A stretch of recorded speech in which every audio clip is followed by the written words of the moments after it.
My poem, Warlike, dedicated to all who suffer from civilized terror. From dawn to dusk, night to morning, ambulances passing through city streets speeding, police cars racing with emergency lights flashing, fire trucks rolling through neighborhoods screaming, horrifying animals, children, patients with unwanted warnings, reminding elderly constantly their time is nearing. War like sirens and scares, just normal daily living. Corporate managers busy running war rooms, brainstorming survivability in global rules. Employees must take their best shots at the new bull, staying on call with beepers, cell phones, being mindful, fearing competition, job security for family and braids. Stress is normal like a doctor by the emergency bed. Presidents, prime ministers get briefings of intelligence. Which country is advancing, beating analysts' estimates? Downsizing, outsourcing, subsidies to trades? Blame the peacemakers, knowing peace is a threat. Identify leaders gaining stability in economic strength. Justify more military spending for national interests. People at bars and clubs looking for a smoking gun. Children's books to video games. Killing is just another fun. In news, movies, television, gossips, and theaters, crime is dominant, so is suspicion of terror. Homeland security, air marshals, internet firewalls, bird flu, SARS, mad cow disease, war on terror, virus pandemic as swine flu, or on computer.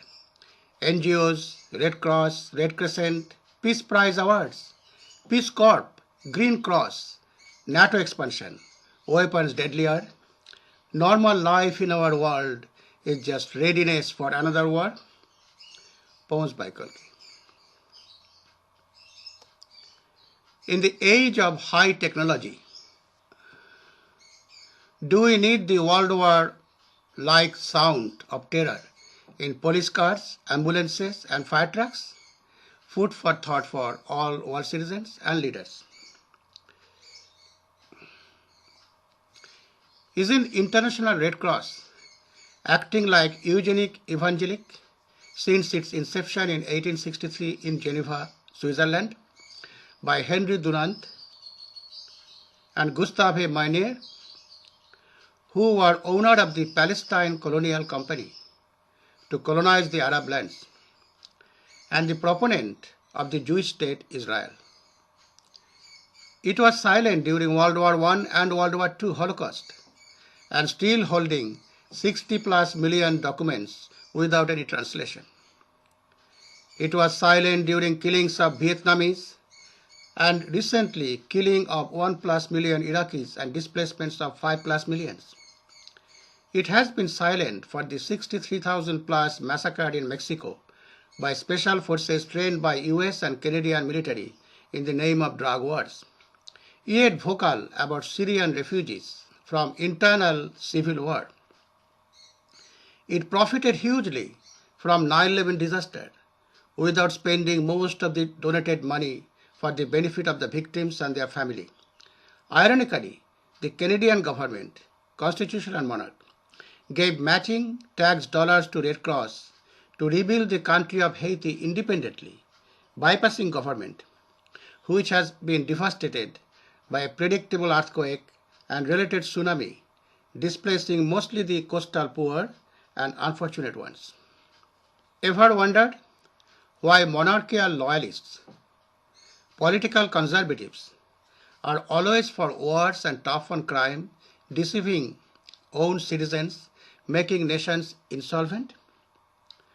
Well, they want united British Empire to be the hyperpower, to own and secure all the resources of the world, controlling population of the coined third world, and maintaining enough loyal slaves as the guardian angels, following British Zionist Cecil Rhodes' methodology.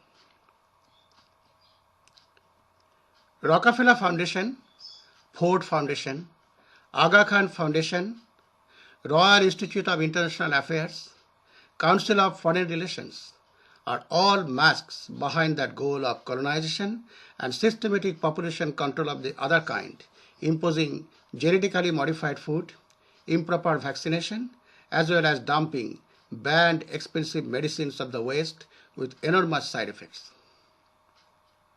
Finally,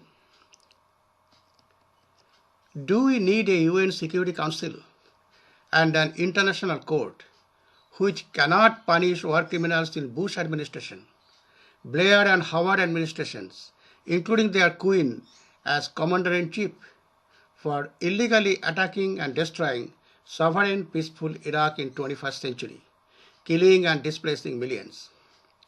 Food for thought for the United Nations, World Court of Justice, all world citizens, and all world leaders. God bless our world towards peaceful coexistence, following truth and justice.